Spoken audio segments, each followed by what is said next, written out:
सो hey guys, कैसे हो आप सभी लोग। Welcome back to my channel एजी अनाय मांगा। तो गाइस, आज मैं एक्सप्लेन करने जा रहा हूँ बुक ऑफ एस्पर के एपिसोड नंबर 509 को, जो कि काफी ज्यादा अमेजिंग होने वाला है। इसलिए पहले ही वीडियो को लाइक शेयर कमेंट सब कुछ कर डालना। और बाकी जिन लोगों ने अभी तक इसके पिछले एपिसोड को नहीं देखा है तो मैंने उस एपिसोड का लिंक इस वीडियो के नीचे डिस्क्रिप्शन में दे दिया है, आप लोग जाकर के पहले उस एपिसोड को देख लीजिए। बाकी तो जिन्होंने ऑलरेडी देख रखा है तो उनके लिए शुरू करते हैं हमारा आज का ये वाला एपिसोड। तो इस एपिसोड की स्टार्टिंग में हमें सेक्ट हॉल में वेनेबल सी को दिखाया जाता है, जो कि आगे बढ़ते हुए सेक्ट लीडर से कहते हैं कि अब क्योंकि ये ज़ूफेन की रिक्वेस्ट है तो मैं इसके लिए पूरी तरीके से एग्री हूँ। इधर वेनेबल सी के इस जवाब को सुन करके तो सेक्ट लीडर वेनेबल बाई और वेनेबल की तीनों के तीनों काफी ज्यादा हैरान हो गए होते हैं। जबकि तभी अगला सीन हमें सेक्ट हॉल के बाहर का दिखाया जाता है, जहाँ पे कि बाकी के अदर एल्डर्स और वेनेबल्स बाहर जा रहे होते हैं। जबकि तभी उनमें से एक एल्डर हंसते हुए कहता है कि आखिर कब इस तरीके से टाइम चेंज हो गया। हमारे सेक्ट का एक छोटा सा और बेकार सा हिस्सा, जिसे कि आज तक हमने अपने पैर की धूल के अलावा कुछ नहीं समझा, और आज देखो वही जगह हमारे सेक्ट का सेंटर बन चुका है। यहाँ तक कि अब तो वो एलाइट एरिया से भी ज्यादा ऊपर उठ रहा है। तो तब ये सब सुन आगे वाला एल्डर भी कहता है कि आखिर इस चीज को एक्सेप्ट करने में क्या मुश्किल है, क्योंकि फिर भी वो सड़े हुए लेवर्स डिसाइपल्स और खदानों की आवाजाही की साफ सफाई कर रहे हैं। और अब से elite labour office double dragon gathering में जाने के लिए डिसाइपल्स को सेलेक्ट करना शुरू कर देगा, जिसमें कि ज़ूफेन अकेला ही उसका इंचार्ज होगा। तो तब पीछे वाला एल्डर भी कहता है कि हाँ, क्या ये सच नहीं है कि वो तीनों वेनरेबल्स भी वहाँ से चले गए, और क्या आपने देखा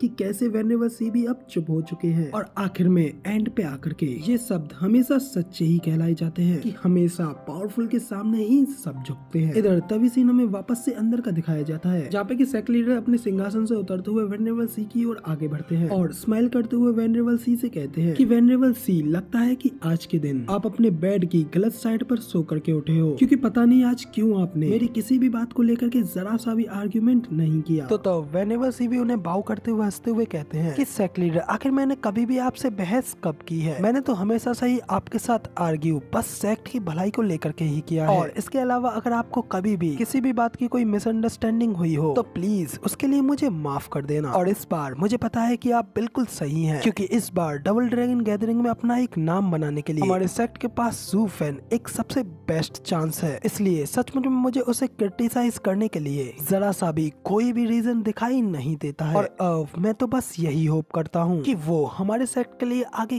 काफी ज्यादा ग्रेट अचीवमेंट्स को लेकर के आए। इतना कह करके फिर वेनेबल सी सेक्ट लीडर की ओर घूर करके देखने लगते हैं, लेकिन फिर साथ ही उनसे कहते हैं कि अब अगर यहाँ पर मेरा कोई और काम नहीं रह गया है तो सेक्ट लीडर प्लीज अब मैं यहाँ से पहले जाना चाहूंगा। इतना कह करके वेनेबल सी वहाँ से वापस से मुड़ करके जाने लगते हैं, लेकिन फिर थोड़ा आगे बढ़ते ही वो गेट पे आकर के रुक जाते हैं और फिर मुड़ करके हंसते हुए सेक्ट लीडर की ओर देखते हैं और उनसे कहते हैं कि सेक्ट लीडर, एक चीज के लिए तो बिल्कुल ही सही है, जैसा कि आपने कहा नया हमेशा पुराने की जगह ले लेता है, लेकिन उसकी प्रेरणा बहुत ज्यादा मजबूत हो सकती है। आज के दिन तो उसके लिए सेक्ट के नियम बदल दिए गए हैं, लेकिन कल जरूर वो किसी की कुर्सी पर अपना हक जमा लेगा। तो वेनेबल सी की ये बात सुनकर के तो सेक्ट लीडर काफी ज्यादा शॉक हो गए होते हैं और फिर गुस्से में बुरी तरीके से चिल्लाते हुए उनसे कहते हैं कि आखिर तुमने अभी अभी ये क्या कहा। तो वेनेबल सी वहाँ से जाते हुए कहते हैं कि ये तो सेक्ट लीडर के लिए सिर्फ एक ओल्ड मैन की एक बेकार सी बकवास है। नए की जगह पर हमेशा एक दिन नया आ जाता है, लेकिन मुझे तो आश्चर्य है कि आखिर ये कितने आगे तक जाएगा, क्योंकि पुराना कितना भी ज्यादा अच्छा काम क्यों न करे उसे एक दिन तो रिप्लेस करा ही जाता है। सेक्ट लीडर को ये सब सुनाते हुए वेनेबल सी वहाँ से जोर जोर से हंसते हुए चले जाते हैं, जबकि अब सेक्ट लीडर उन्हें जाता हुआ देखने के अलावा और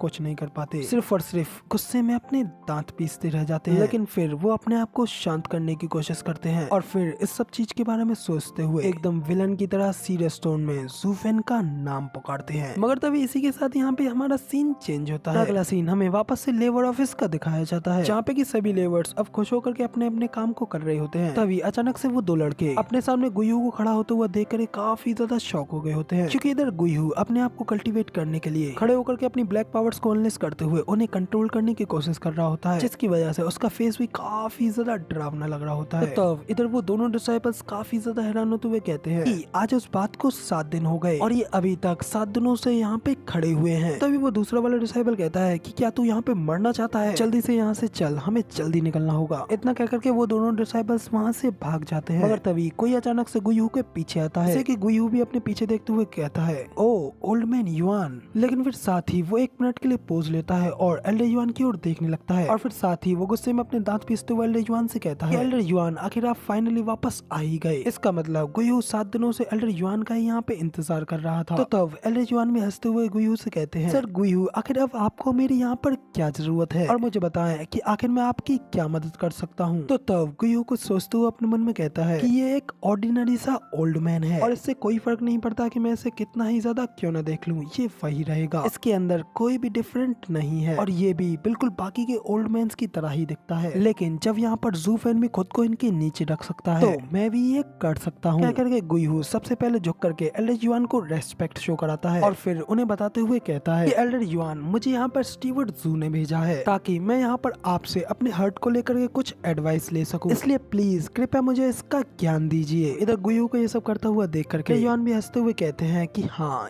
ये बुरा नहीं है, तुमने यहाँ पर मुझसे इस तरीके से बात करके अपने अहंकार पर काबू पा लिया है और अकेला तुम्हारा ये कार्य ही तुम्हारे आने वाले नियर फ्यूचर में एक काफी ज्यादा ग्रेट प्रोग्रेस का संकेत दे रहा है। और इतने लंबे समय से जूफेन के बगल में रहने से तुम्हें भी काफी ज्यादा बदलाव और फायदे हुए हैं। तब इधर एल्डर युआन की ये सारी बातें सुन और उनकी आंखों में देख गुयू भी हैरान होते हुए अपने मन में कहता है कि अरे उसका मूड आखिर इस तरीके से कैसे बदल गया। उसकी आंखें इतनी गहरी है कि अब मुझे ऐसा लग रहा है जैसे कि मैं ना खत्म होने वाले कुएं के अंदर डूब रहा हूँ। और आखिर ये ओल्ड मैन असलियत में कौन है और आखिर लेबर ऑफिस में इतने सारे फ्रीक विकृत व्यक्तियों को क्यों छुपा रहा है। गुयू इधर ये सब सोच रहा है जबकि इधर एल्डर युआन वहाँ से जाते हुए गुयू से कहते हैं कि गुयू मेरे पीछे आओ, मैं तुम्हें इस संसार को देखने का मार्ग बताऊंगा। तो एल्डर युआन कितना कहते ही हमें कुछ देर बाद का सीन दिखाया जाता है जहाँ पे कि एल्डर युआन गुयू को अपने पीछे पीछे किसी जगह पर ले आए होते हैं और फिर थोड़ा और आगे बढ़ करके वो एक जगह पे आकर के रुकते हैं जहाँ पे कि एक चींटियों का घर होता है जिससे कि वो अंदर बाहर जा रही होती है। तभी उन्हें देख एल्डर युआन कहते हैं कि आखिर तुम इन चींटियों को कैसे मारोगे। तो गुयू कहता है कि सिर्फ अपने एक पैर की ठोकर के साथ, और कैसे। तो ये सुनकर तो एल्डर युआन हंसते हुए कहते हैं कि बिल्कुल सही, तुम बिल्कुल सही कह रहे हो, ये छोटे से जीव सिर्फ इसी वजह से मर सकते हैं, तुम एक बार इसे ट्राई करके देखो। तो इतना सुनते ही गुयू आगे बढ़ करके अपने पैर से उन चींटियों को कुचल देता है। जिसके बाद वो जैसे ही अपना पैर हटा करके देखता है तो उसके पैर से कुछ चींटियां तो मर गई होती हैं लेकिन कुछ बच भी गई होती हैं। ये देख करके एल्डर युआन भी कहते हैं कि देखा, उनमें से कुछ फिसल कर बच भी गई हैं। यही तुम्हारी ये वर्तमान स्थिति है, तुम्हारे पास शक्ति तो है लेकिन उसका उपयोग करने के लिए तुम्हारे पास उसका